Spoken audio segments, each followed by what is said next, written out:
Hi, friends. Welcome back to Notes to My Nervous System, a podcast about better understanding your nervous system so that you can move through hard times with a little more calm and a lot less self-blame. I'm Erin, a mom, a therapist, and creator of the Mind Circuit app. It's called Ease. It's a simple nervous system reset tool for moments when your body needs support and your brain just can't catch up. Today, I am so excited to welcome our guest today, Jessica Baum.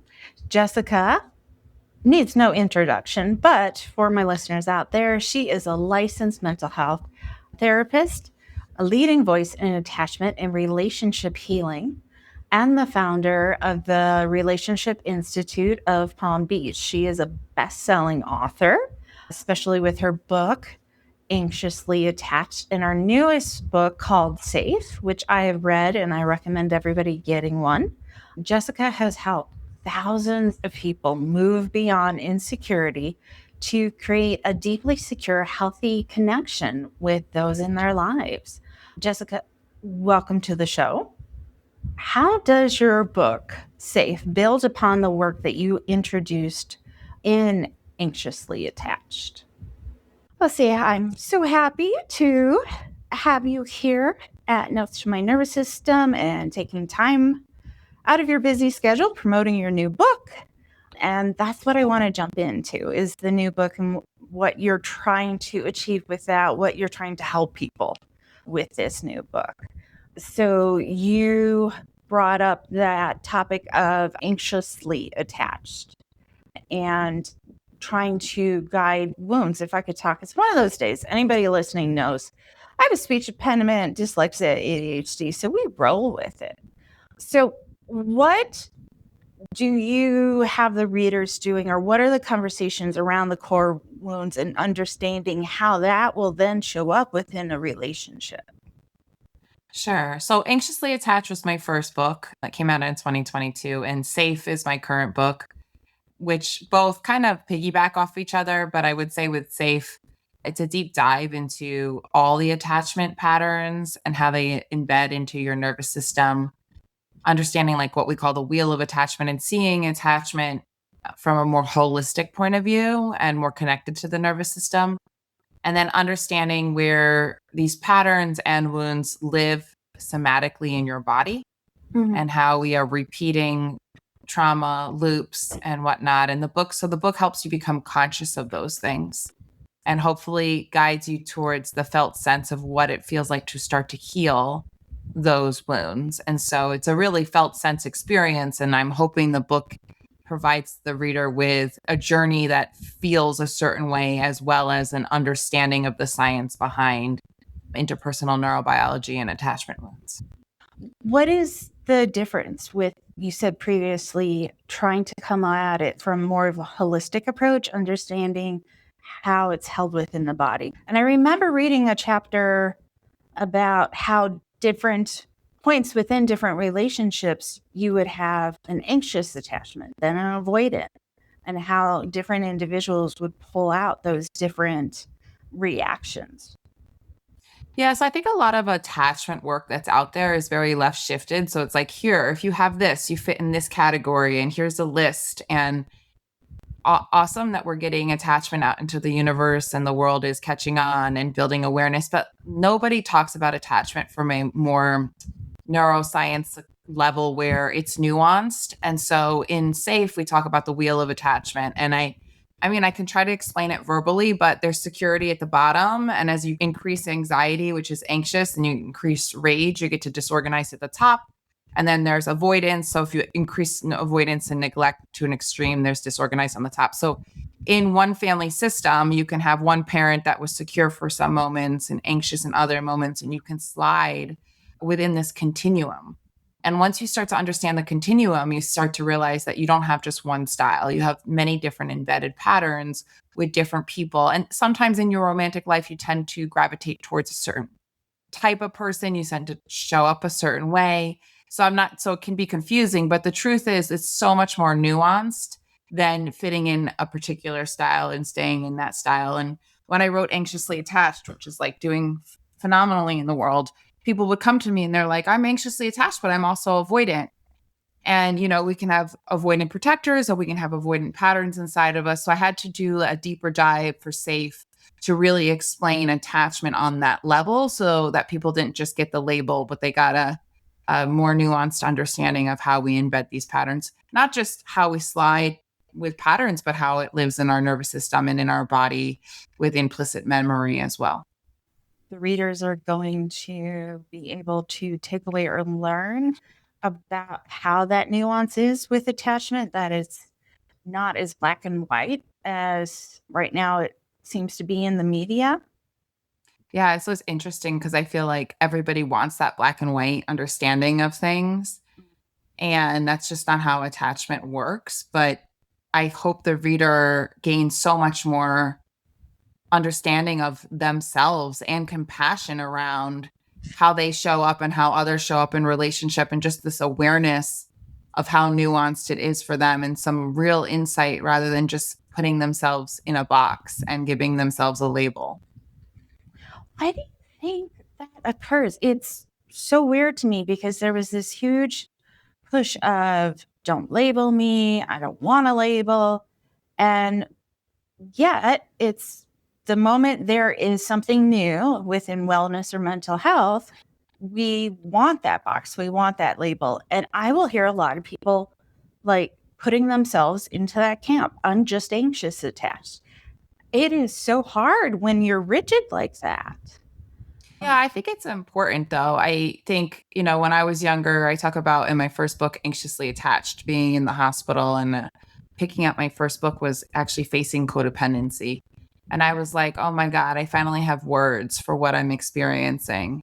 And I think that people who pick up Anxious Attachment, or they pick up the book Attached, even, it's like relief to finally have a label to explain what our internal experience has been.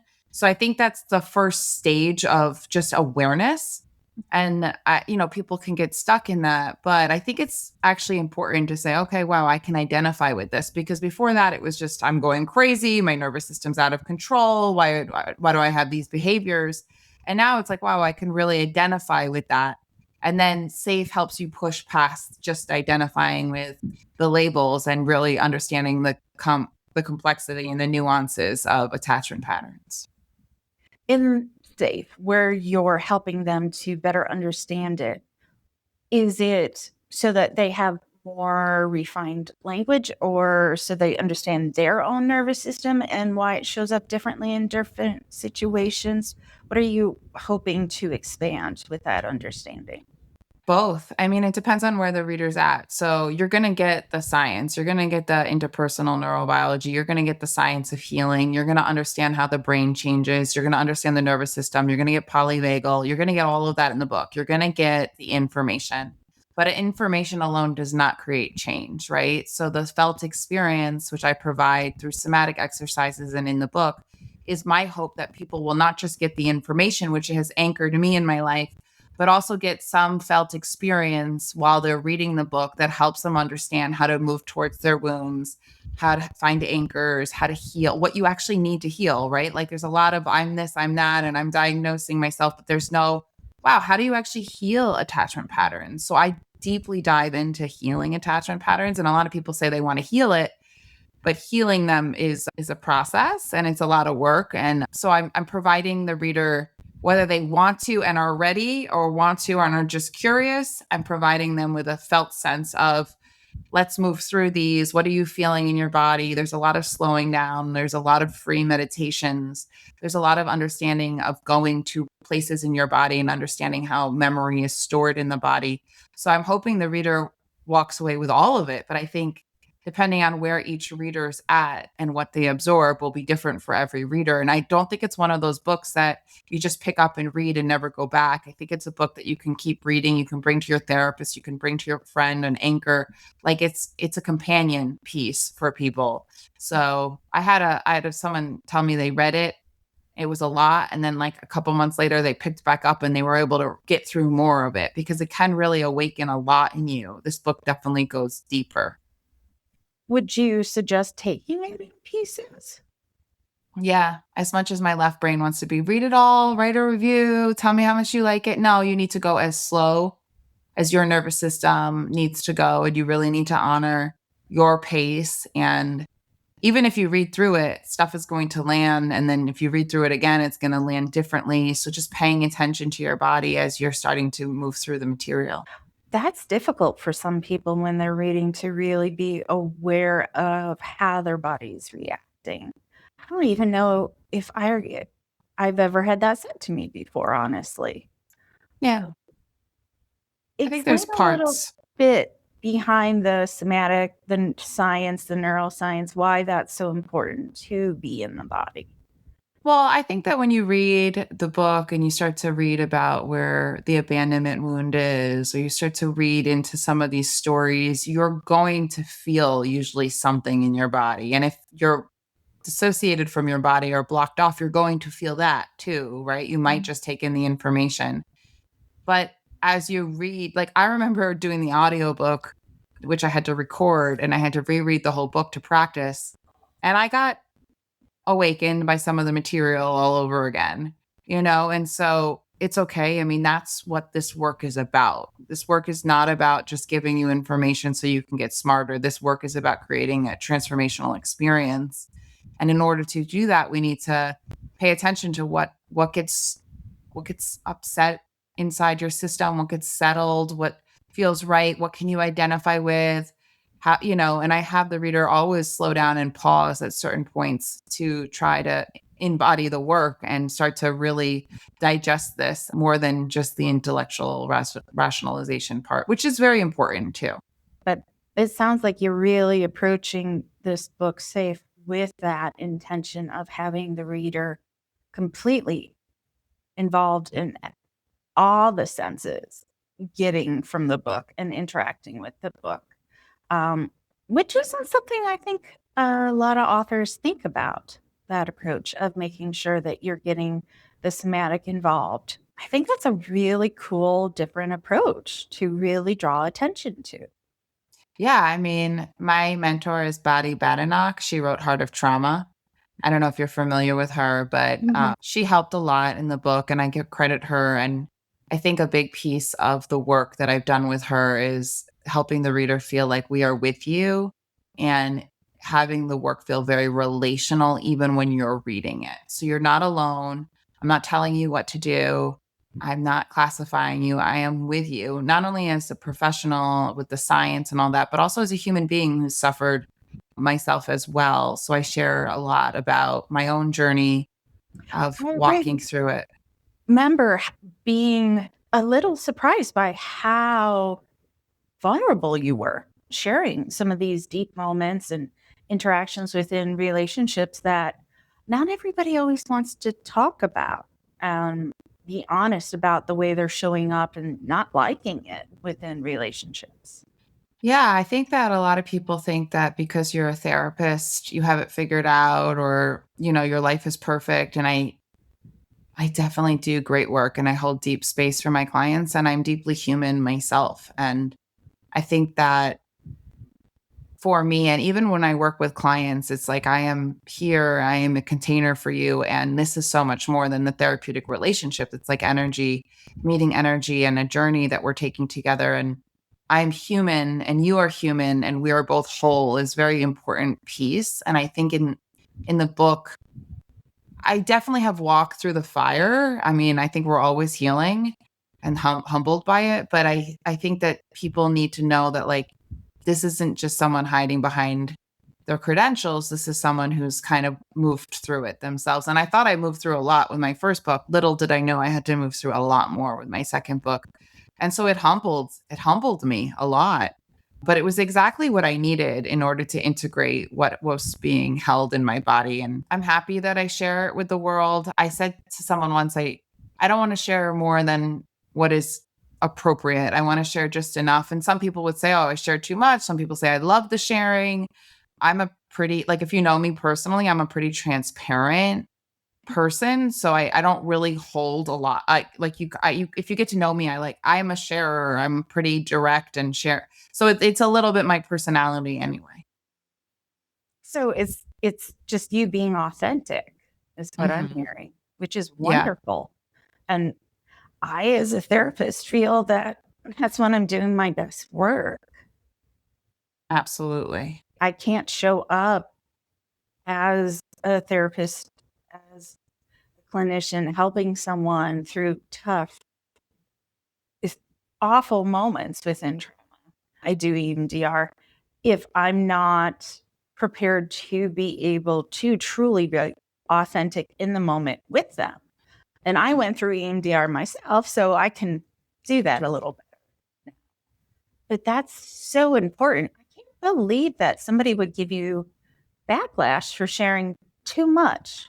I don't think so. I just think some peers look at it and they're like, "Whoa, you shared a lot." Like I have like just like the comments of like, "Wow, you really disclosed." I don't think everyone would disclose that much. But again, I did what I felt was right for me. I always try to say what's the best for the reader, right? Like at the end of the day, I'm trying to reach the reader and help them feel my humanness and work through their stuff. And it's really tender territory, not just with my stuff, but with yourself as you work through these wounds and you get to the other side of them. It's such tender territory that I think it helps the reader to know, like, I've been there too. Absolutely. I couldn't agree more. I've noticed when I hear the too much is generally used towards female founders pushing back. I just find it annoying as hell, honestly. I'm so tired of women being told to not claim things, name things. You're to this, to that. Sounds like your instinct's right on. Yeah. Yeah, I hope so. I mean, it's a different book. I think it's interesting. I think it's a book that will do really well in the long term, you know.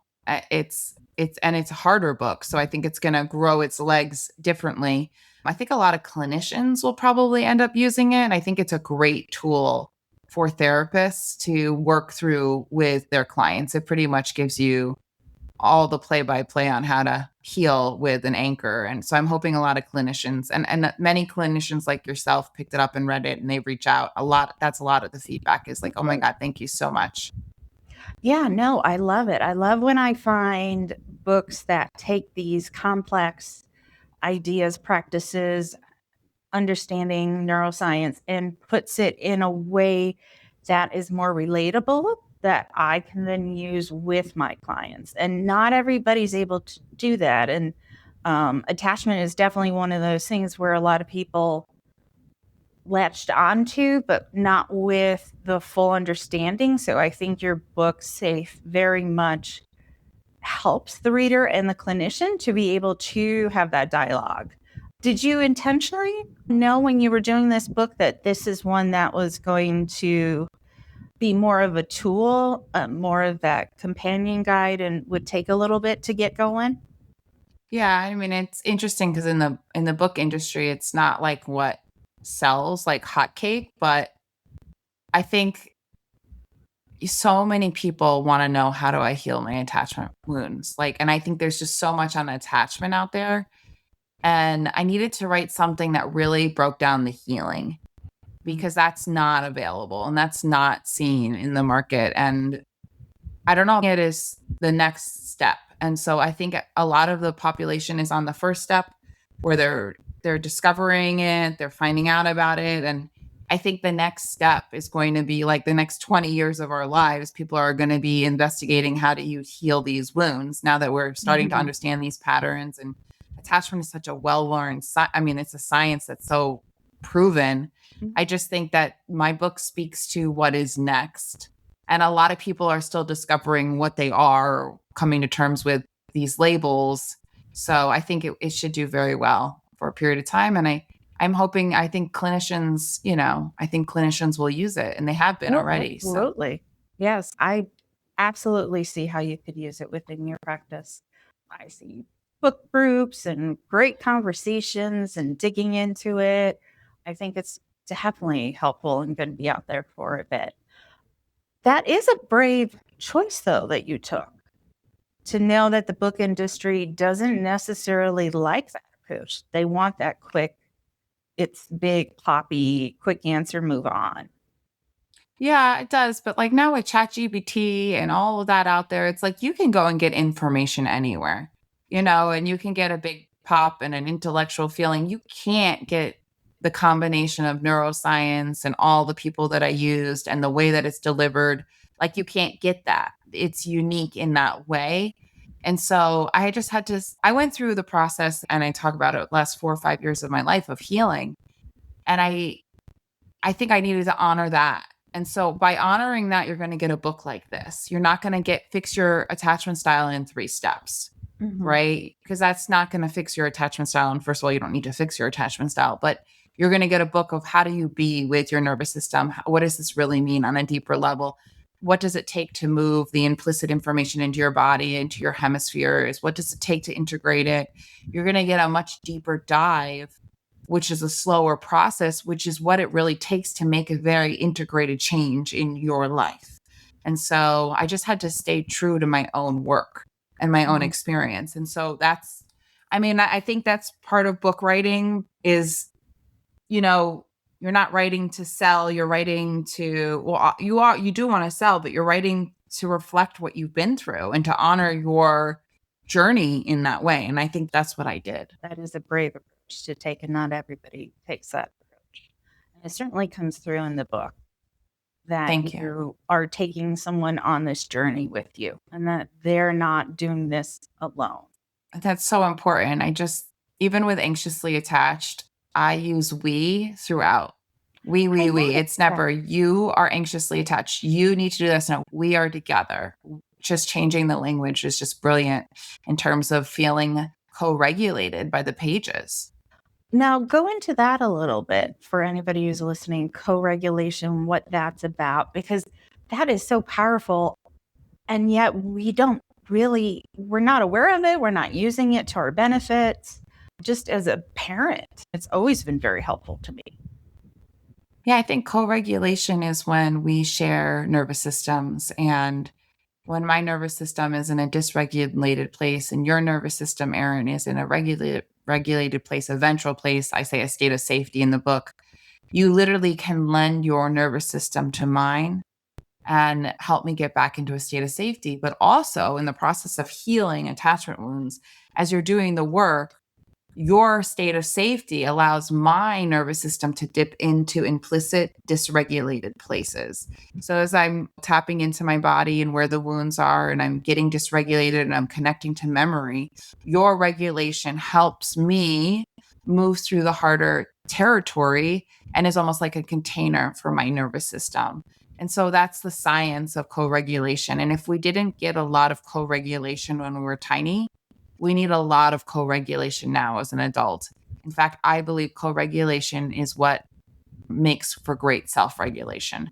So the more holding you get and the more co-regulation you get, the more internalizing you are going to internalize that experience. And the more we're building the neural networks and the ability for self-regulation. Interesting.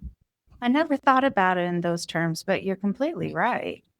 If you get that high level of constant, steady co-regulation that the nervous system wants, that pattern, steadiness, repeatable over and over again, it certainly will then make it easier for you as an adult to be able to provide that and be regulated yourself, because you learn that from such a young age. This is where, though, I will get some pushback sometimes from clients.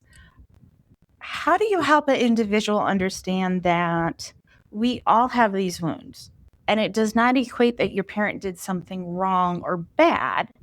It's just that your parent is human. Yeah, I mean, I talk a lot about intergenerational trauma in the book, but I think when you're in an anchoring relationship, so you're in a therapeutic relationship where the therapist is really attuning and really co-regulating, there gets to a point when you're doing therapy and you're like, and I'm pretty sure you didn't get this as a kid. And it's just awareness of like, oh my God, I have missed emotional attunement and co-regulation as a kid. And that's not because your parents are bad. It's because the capacity was not there.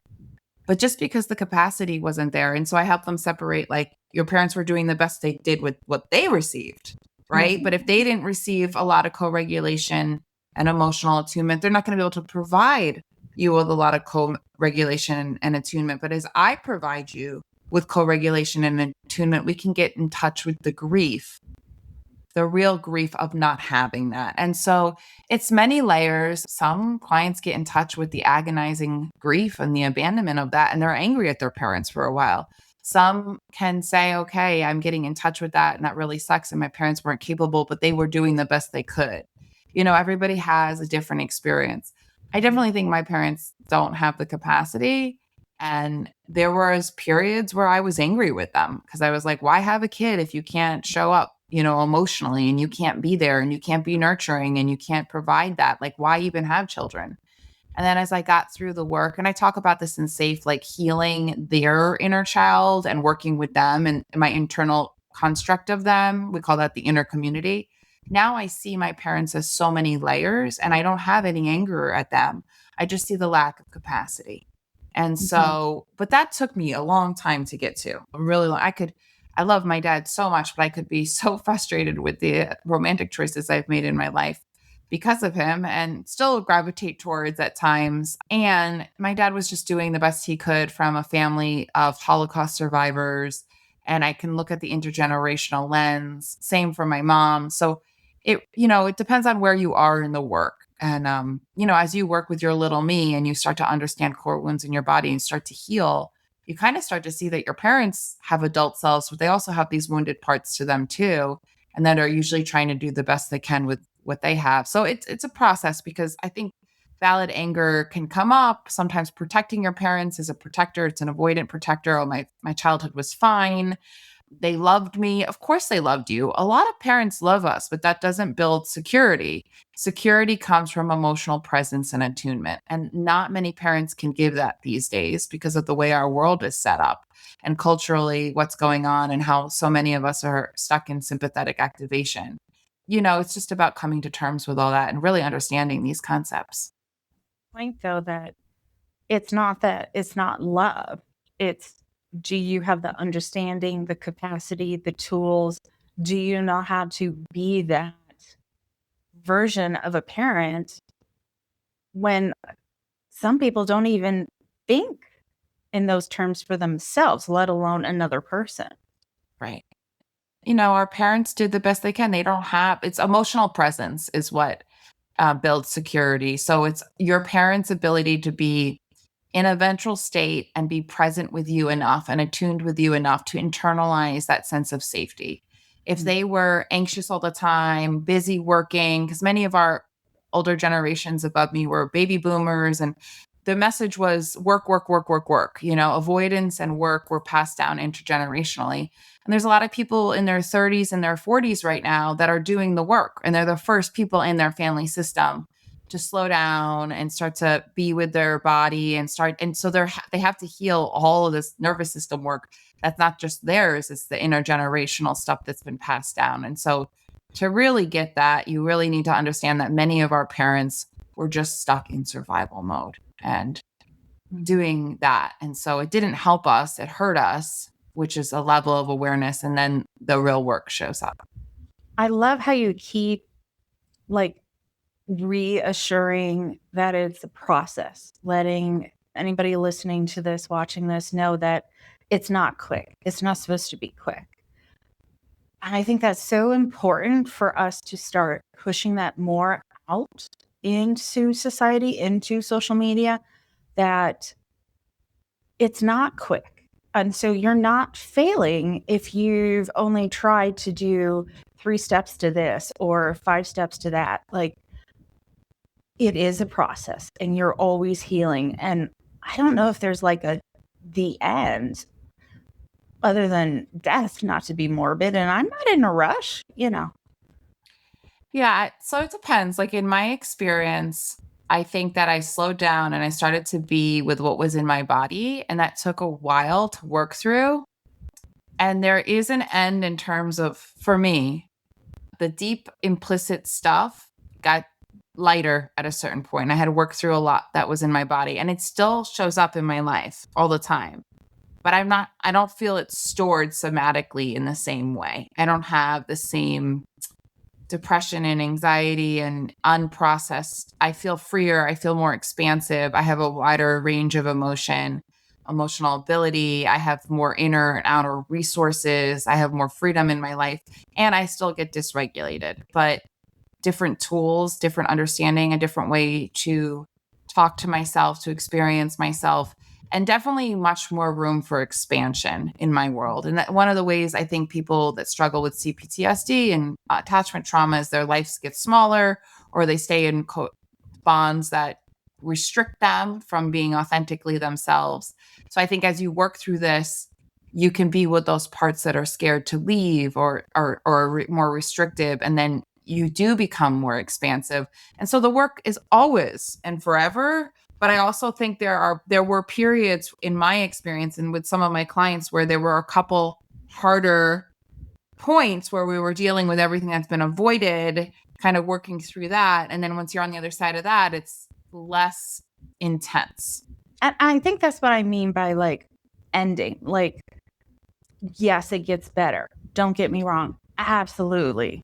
There are certain techniques and modalities within therapy and things you can do for yourself to absolutely feel lighter and better and not have these triggers weigh you down or in the here and now impacting what you're doing or not doing.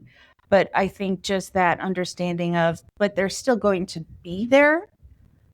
It doesn't erase. It just doesn't sting the way it used to. Yeah, I think the charge changes, and the reaction. And I talk about reflex response time changing. So I talk about the brain and the activation happening, and then your ability to have space around what is being activated or awakened inside of you and how you respond to that. I just had recently an experience with someone where the old me would have reacted a lot worse than the new me now. And it might have just saved our relationship because I didn't rip him apart. So just like the old me would have been so reactive, pulled the plug, not been able to hold space for his behaviors. And the new me is like, you know what? Just there's more space here. Let's let this breathe. Let him come back for a full repair.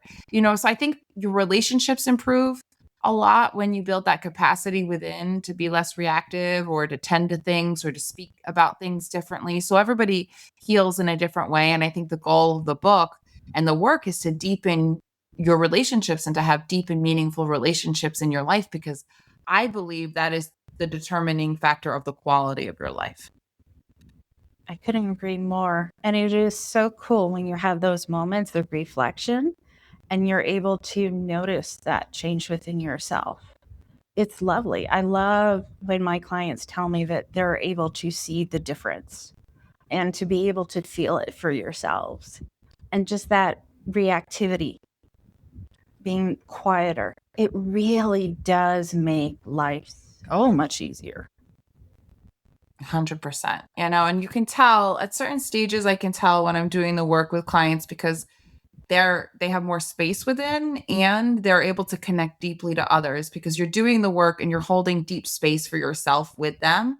And then as you move through the work, your ability to be more emotionally present for others deepens. So then your relationships deepen, your relationship to life deepens. And so the quality of your relationships shift. And I think that's one of the gifts in doing the work. Absolutely. Whenever I have somebody come in, I'm always aware of there's a partner or significant other because I know they're going to be doing some hard work and growing. And so I always suggest that the other person look at doing some work too, so that they're growing together, because it is so helpful for the relationship in ways that people aren't aware of. I just loved your book. Before we run out of time, because I want to be mindful of your time, I always ask my guests this one last question, which I actually used to hate the question, but now I see the importance of the wisdom that we can share with each other. I always ask, if you could tell your younger self something, what would you tell your younger self? And younger self could be 5 years ago, 10 years ago, 20 years ago, 5 minutes ago. If I could tell that, and when I wrote Anxiously Attached, I talk about being in the hospital and suffering from anxiety. If I could tell that little girl, yes, codependency makes sense, but grab yourself a really great somatic therapist who understands attachment and do this work earlier in your life because you might make different changes on the other side. I'd probably tell her to start almost like I'd give her the information of what she really needed to heal at a point in my life where I wanted to heal and I was still collecting the data, but I didn't truly understand it. So maybe I would have definitely given her anxiously attached at 20. I don't know that she would have had the capacity to understand safe, but I would have told her to find a therapist who did. Oh, I think that's beautiful. And there's someone out there who needs to hear that they need to find a clinician or someone to work with who has the somatic awareness, if nothing else, and that it's okay to go looking and find someone who is a fit, because not everybody's a fit the first time. 100%. And I have a therapy practice here in Palm Beach called the Relationship Institute of Palm Beach. And I have an international coaching business. And most of the coaches that are therapists on my team do work somatically with attachment wounds. So finding that, and I'm not saying you got to come to me, but if you go to a therapist or an anchor, and I really actually share in the book that you don't need a therapist. I actually share exactly what you need in an anchoring nervous system to do the work. So if you can't afford it, you can do it with an anchoring nervous system.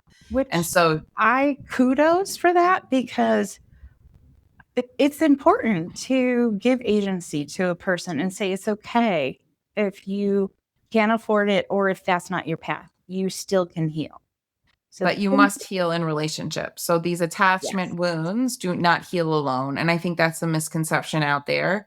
But you're healing what was wounded in relationship. And I definitely think I give you all the information around that. Not every therapist can hold space somatically and help heal these wounds. So it really depends on the person and the willingness. But map that all out, because a couple of my anchors aren't paid therapists. They're just human beings that have the capacity. So starting to understand what that even means is something I deeply unpack.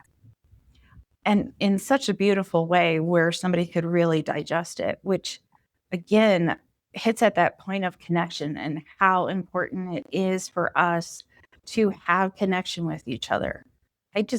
You hit all the points, and I love how you don't hold anything back. You don't like keep a trade secret or something. You give the reader the ability to take everything and run with it. 100%. I write these books to get to as many readers as I can, and I give you everything from my heart that I think I can give you in order for you to be on your own healing path, and that it's truly coming from a desire to help heal. I love that. I always tell people I work with, my ultimate goal in life is to be unemployed, that people are in such a better place, making such healthier decisions, that I'm not needed.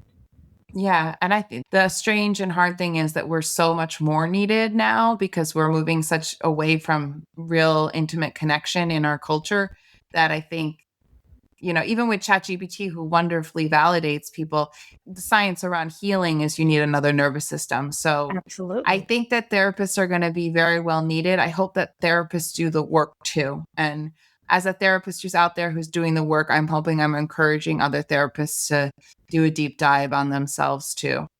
Oh, absolutely. Because you never know what you're going to bring into a session if you haven't done the work yourself. Or even if you have done the work, I still bring stuff in, but at least I have the awareness now and the support to even still be like, okay, what was inside of me when that client shared that today? I think that's an ongoing process. Absolutely. It's why I still have a therapist that I check in, because I just know with the work I do within trauma and EMDR, there's no way for things not to have an impact on me if I'm showing up authentically. And I'm not 100%. good to anybody if I'm not checking in on me. Yeah. Oh, I love this conversation. Thank you for taking time. I can't imagine how busy you are right now. No, it was a pleasure when you read the book, and I felt like you really got it, Erin. I was really excited to do the podcast with anyone who really gets it, because it just means so much to me, and I really appreciate you. Oh, thank you. I'm excited to have a client bring the book to me and we can go at it together. I've suggested it to a couple of clients. I'm hoping one of them is going to bring it in. Okay, So good. I'm excited. Let me know. Keep me posted. We're connected online. And for anyone who's listening, it's Jessica Baum, LMHC on Instagram. I do respond to anyone who reaches out. I try to respond to everyone. Yeah, I try to respond personally. I really do. I mean, sometimes I miss it, but for the most part, I try to respond to everyone. Everybody matters. Thank you again. And I really do appreciate this. Yes, thank you. Have a beautiful day. You too. Bye, Erin. Jessica, again, thank you so much for taking time to join me today on Notes to My Nervous System. Your insights on attachment, co-regulation, your road from insecurity to safe are just so incredibly powerful. To everyone listening, I highly recommend picking up Jessica's books, Anxiously Attached and her newest one, Safe. And check out her work at the Relationship Institute of Palm Beach. It has been an honor to have you. Thank you so much. And for my listeners, before we go, let's just take our pause. I want you to take a brief pause. I want you to notice your breath, your feet on the floor, the surface supporting you. Nothing to change, just letting your nervous system know that in this moment, you are safe. And to register that this moment is enough. If this episode helped you feel even a little more steady, that matters. Small moments of regulation support resilience over time. And that's what we want, to increase our resilience. It just takes those small moments. Thank you for listening to Notes to My Nervous System. If this resonated, hit subscribe or leave a review, and that helps this work to reach others.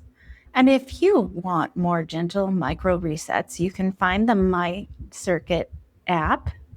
It's called Ease in Apple Store or Google Play. It has short evidence-based practices to support your nervous system to help you regulate when life feels too loud. Thank you for being here. And as always, please be kind to your own wiring.